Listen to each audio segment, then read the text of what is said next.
Khalid bin Walid merupakan seorang prajurit berkuda dari klan aristokrat suku Quraisy Makhzum yang sebelumnya dengan gigih menentang Nabi Muhammad SAW. Ia memainkan peran penting dalam mengalahkan pasukan muslim di pertempuran Uhud pada tahun 625 Masehi. Ayah Khalid adalah Al-Walid bin Al-Mughirah, seorang penengah perselisihan lokal di Mekah di Hijaz. Bani Makhzum dianggap berjasa dalam memperkenalkan perdagangan Mekah ke pasar-pasar asing khususnya Yaman dan Abyssinia, dan mengembangkan reputasi di kalangan suku Quraisy karena kecerdasan, kebangsawanan, dan kekayaan mereka. Kemasyhuran mereka merupakan berkat kepemimpinan kakeknya Khalid dari pihak ayahnya, yakni Al-Mughirah bin Abdullah. Paman Khalid dari pihak ayahnya yaitu Hisham dikenal sebagai penguasa Mekah. Kaum Makhzum sangat menentang Nabi Muhammad, dan pemimpin utama klan ini adalah Amr bin Hisham atau Abu Jahal, yang merupakan sepupunya Khalid, yang mengorganisir aksi boikot terhadap klan Nabi Muhammad Bani Hashim dari suku Quraisy pada sekitar tahun 616 hingga 618 Masehi. Setelah Nabi Muhammad berhijrah dari Mekah ke Madinah di tahun 622 Masehi,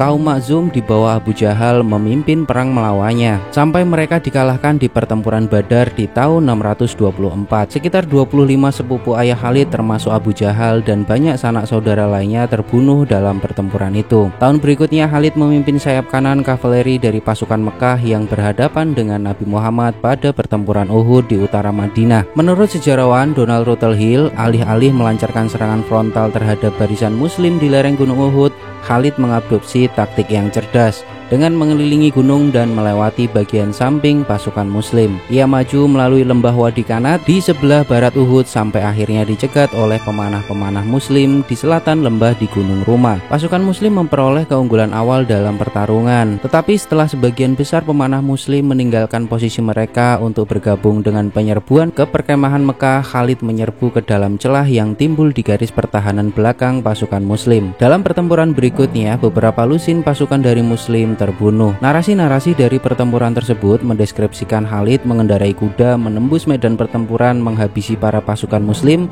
dengan tombaknya. Syaban memuji kejeniusan militer Khalid sebagai alasan kemenangan suku Quraisy di Uhud, satu-satunya pertempuran di mana suku tersebut mengalahkan Nabi Muhammad. Pada tahun 628 Masehi, Nabi Muhammad dan para pengikutnya menuju Mekah untuk melakukan umroh, dan suku Quraisy mengirimkan 200 kavaleri untuk mencegatnya setelah mendengar keberangkatannya. Khalid adalah pimpinan dari kavaleri tersebut, dan Nabi Muhammad menghindari menghadapinya dengan mengambil rute alternatif yang tidak konvensional dan sulit untuk dilalui, yang tertuju ke Hudaybiyah di tepi Mekah. Sebuah gencatan senjata antara muslim dan suku Quraisy dicapai dalam perjanjian Hudaybiyah. Pada sekitar tahun 629 Masehi, Khalid memeluk Islam di hadapan Nabi Muhammad bersama dengan Amr ibnu Al-As dari suku Quraisy. Setelah ia menjadi mu'alaf, Khalid mulai mengabdikan semua kegiatan militernya yang cukup besar untuk menyokong negara muslim yang baru. Khalid berpartisipasi dalam ekspedisi ke Mu'tah di Yordania modern yang diperintahkan oleh Nabi Muhammad pada bulan September 629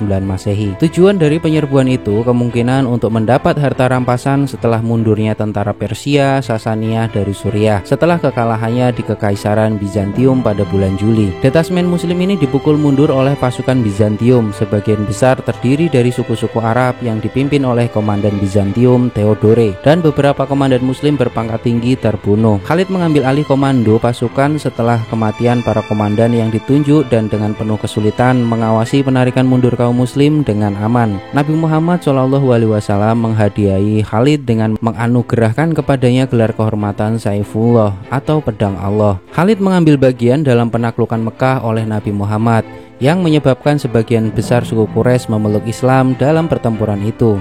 Khalid memimpin kontingen nomaden yang disebut Muhajirat Al-Arab. Dia memimpin salah satu dari dua serangan utama ke dalam kota tersebut dan pertempuran berikutnya dengan suku Quraisy. 3 dari anak buahnya terbunuh, sementara 12 orang Quraisy terbunuh. Menurut Ibnu Ishaq, penulis biografi abad ke-8 dari Nabi Muhammad SAW, Khalid memerintahkan Badui Bani Sulam berposisi di garda depan pada pertempuran Hunain di akhir tahun itu. Dalam konfrontasi tersebut, kaum muslimin yang diperkuat oleh masuknya para mu'alaf suku Quraisy mengalahkan suku Syakif saingan lama suku Quraisy yang berbasis Thaif dan sekutu-sekutu nomaden mereka suku Huwazin. Khalid kemudian ditunjuk untuk menghancurkan berhala di Al-Uzza, salah satu dewi yang disembah dalam agama Arab pra-Islam di daerah Naklah antara Mekah dan Thaif. Kemudian pada tahun 630 ketika Nabi Muhammad berada di Tabuk, ia mengirim Khalid untuk merebut kota pasar oasis Dumat al-Jandal. Khalid berhasil membuatnya menyerah dan menjatuhkan hukuman berat kepada penduduk kota.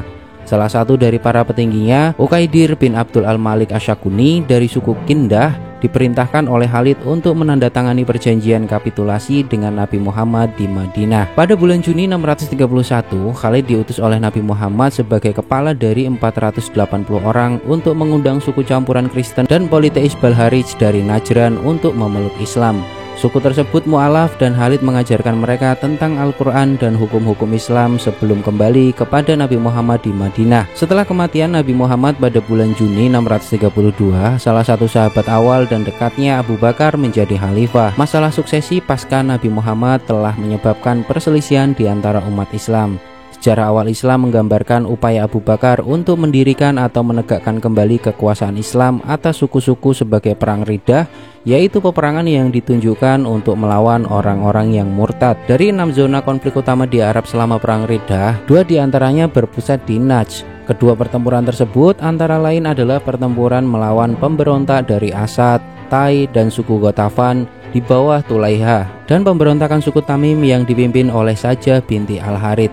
Kedua pemimpin pemberontakan itu mengaku sebagai nabi. Setelah Abu Bakar menggagalkan ancaman ke Madinah oleh Ghatafan di pertempuran Al-Zulkasa, dia mengirim Khalid melawan suku pemberontak di Najd. Khalid adalah calon ketiga Abu Bakar untuk memimpin kampanye setelah 2 pilihan pertamanya, Zaid bin Khattab dan Abu Huzaifah bin Utbah. Fokus awal Khalid adalah menekan pengikut Tulaiha pada akhir 632 Masehi. Dia menghadapi pasukan Tulaiha di pertempuran Buzakah yang terjadi di sumur eponim di wilayah Bani Asad, tempat suku-suku itu berkemah. Tai membelot ke Muslim sebelum pasukan Khalid tiba di Buzakah sebagai hasil mediasi antara kedua belah pihak oleh kepala suku Tai Adi bin Hatim. Adi kemudian ditugaskan oleh Madinah sebagai pemungut zakat atas sukunya dan saingan leluhurnya yang tak lain adalah Bani Asad. Khalid kemudian berhasil mengalahkan pasukan Asad Ghatafan dalam pertempuran. Ketika Tulaihah tampak hampir kalah, sebagian pasukan Ghatafan yang berasal dari suku Fazarah di bawah pimpinan mereka Uyainah bin Hifs meninggalkan lapangan sehingga memaksa Tulaihah untuk melarikan diri ke Suriah. Suku Tulaihah yaitu Bani Asad kemudian tunduk kepada Khalid dan diikuti oleh Bani Amir yang sampai sekarang netral. Bani Amir sejak awal telah menunggu hasil konflik sebelum memberikan kesetiaannya kepada kedua belah pihak. Uyainah kemudian ditangkap dan dibawa ke Madinah.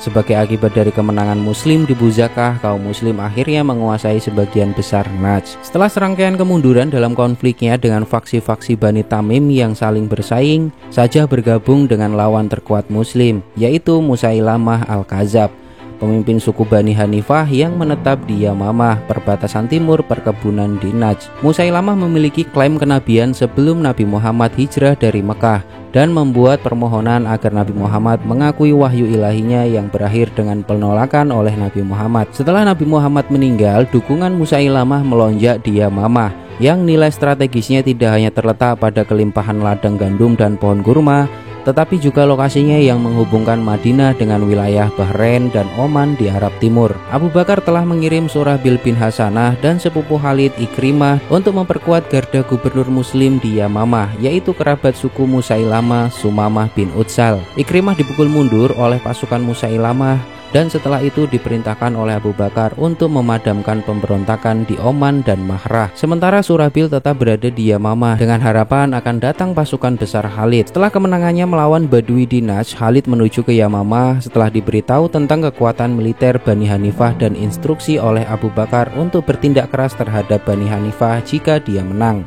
3 serangan pertama Khalid terhadap Musailamah di dataran Akrabah dipukul mundur. Kekuatan para pejuang Musailamah, keunggulan pedang mereka, dan ketidakstabilan kontingen Badui dalam barisan Khalid adalah semua alasan yang disebutkan oleh kaum Muslim atas kegagalan awal mereka.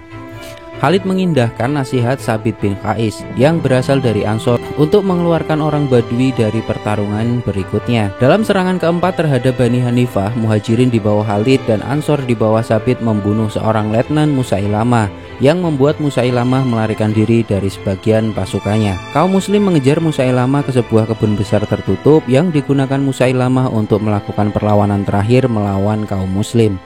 Kandang itu diserbu oleh kaum muslim. Musailamah dibunuh dan sebagian besar Bani Hanifah terbunuh atau terluka. Markas Musailamah tersebut kemudian dikenal dengan kebun kematian karena banyaknya korban tewas yang dimiliki oleh kedua belah pihak. Khalid menugaskan seorang Bani Hanifah yang ditawan di awal kampanye, Muj'ah bin Murarah, untuk menilai kekuatan, moral, dan niat Bani Hanifah di benteng Yamamah mereka setelah pembunuhan Musailamah. Muj'ah menyuruh wanita dan anak-anak Bani Hanifah untuk berpakaian dan berlagak sebagai pria di gerbang benteng dengan tipu muslihat untuk meningkatkan pengaruh mereka dengan Khalid. Ia menyampaikan kepada Khalid bahwa Bani Hanifah masih memiliki banyak pejuang yang bertekad untuk melanjutkan peperangan melawan muslim. Karena pasukan muslim mengalami kelelahan, Khalid terpaksa untuk menerima nasihat Muj'ah untuk gencatan senjata dengan Bani Hanifah. Terlepas dari arahan Abu Bakar untuk mengejar Bani Hanifah dan mengeksekusi tawanan perang dari Bani Hanifah, perjanjian Khalid dengan Bani Hanifah mengharuskan suku tersebut masuk Islam dan menyerahkan senjata dan baju besi mereka serta persediaan emas dan perak. Abu Bakar meratifikasi perjanjian tersebut meskipun ia tetap menentang konsesi Khalid dan memperingatkan bahwa Hanifah akan tetap setia selamanya kepada Musailamah. Perjanjian itu selanjutnya disucikan oleh pernikahan Khalid dengan putri Muj'ah. Menurut Leker, tipu muslihat Muj'ah mungkin diciptakan oleh tradisi Islam untuk melindungi kebijakan Khalid karena perjanjian yang dinegosiasikan menyebabkan kerugian besar bagi muslim. Khalid diberikan sebuah kebun dan ladang di setiap desa yang termasuk dalam perjanjian dengan Bani Hanifah. Sedangkan desa-desa yang dikecualikan dari perjanjian itu dikenakan hukuman. Di antara desa-desa ini adalah desa Musailamah, yaitu Kampung Al-Hadar dan Mar'at, yang penduduknya diusir atau diperbudak, dan desa-desa tersebut dimukimkan kembali dengan suku-suku dari klan Tamim. Sumber-sumber tradisional menyebutkan bahwa perlawanan suku-suku Arab dalam Perang Riddah berakhir sebelum Maret 633 Masehi. Meskipun beberapa sejarawan seperti Kaitani bersikeras bahwa Perang Riddah sebenarnya masih berlanjut hingga 634, suku-suku di Bahrain kemungkinan masih melawan muslim sampai pertengahan 634 Masehi. Sejumlah sumber Islam awal menganggap peran Khalid di front Bahrain setelah kemenangan atas Bani Hanifah. Sofani menganggap ini tidak mungkin meski ia mengabaikan kemungkinan bahwa Khalid sebelumnya telah menarik pasukannya untuk memperkuat komandan utama muslim di Bahrain, yaitu Al-A'la bin Al-Hadrami. Upaya perang muslim di mana Khalid memainkan peran penting dalam mengamankan dominasi Madinah atas suku-suku kuat di Arab yang berusaha untuk merongrong otoritas Islam di semenanjung Arab dan memulihkan prestise negara muslim yang baru lahir. Setelah memangku jabatan kekhalifahan, Umar mungkin telah mengukuhkan Khalid sebagai panglima tertinggi. Khalid mencapai padang rumput Marj Rahid sekitar utara Damaskus setelah pasukannya melakukan perjalanan melintasi padang pasir. Dia tiba pada hari Paskah tepat pada tanggal 24 April 634 Masehi, yang mana sebagian besar sumber tradisional tersebut benar-benar mengutip tanggal tersebut secara presisi dan kemudian dianggap donor sebagai kebenaran. Di sana Khalid menyerang sekelompok Ghassan yang merayakan Paskah sebelum dia atau komandan bawahannya menyerbu Ghouta, sebuah daerah yang menjadi sabuk pertanian di sekitar Damaskus. Setelah itu Khalid dan para komandan pasukan muslim sebelumnya, kecuali Amru, berkumpul di Bosra, Tenggara Damaskus. Secara histori sering memasok gandum, minyak, dan anggur kepada suku-suku nomaden Arab, dan daerah tersebut juga pernah dikunjungi Nabi Muhammad selama masa mudanya. Bosra menyerah pada akhir Mei 634 Masehi, membuatnya kota besar pertama di Suriah yang jatuh ke tangan muslim. Khalid dan para komandan muslim menuju ke barat menuju Palestina untuk bergabung dengan Amru sebagai bawahannya dalam pertempuran Ajnadain, yang tak lain adalah konfrontasi besar pertama muslim dengan Bizantium pada bulan Juli. Pertempuran berakhir dengan kemenangan bagi kaum muslim dan Bizantium mundur menuju Pella, sebuah kota besar timur di sungai Jordania. Kaum muslim mengejar mereka dan membuat kemenangan besar lainnya di pertempuran Fal. Pada musim semi tahun 636 Masehi, Khalid menarik pasukannya dari Damaskus ke ibu kota lama Bani Ghassan di Jabiah di Golan. Dia diminta melakukan pendekatan kepada pasukan Bizantium yang dikirim oleh Heraklius, yang mana pasukan tersebut terdiri dari pasukan kekaisaran yang dipimpin oleh Fahan dan Theodore Tritirius, termasuk kavaleri ringan Arab Kristen yang dipimpin oleh seorang jenderal Bani Ghassan, Jabalah bin Al-Ayam, dan pasukan pembantu Armenia yang dipimpin oleh seorang Georgius. Tentara Bizantium mendirikan kamp di anak sungai Rukat di sebelah barat posisi muslim di Jabiah.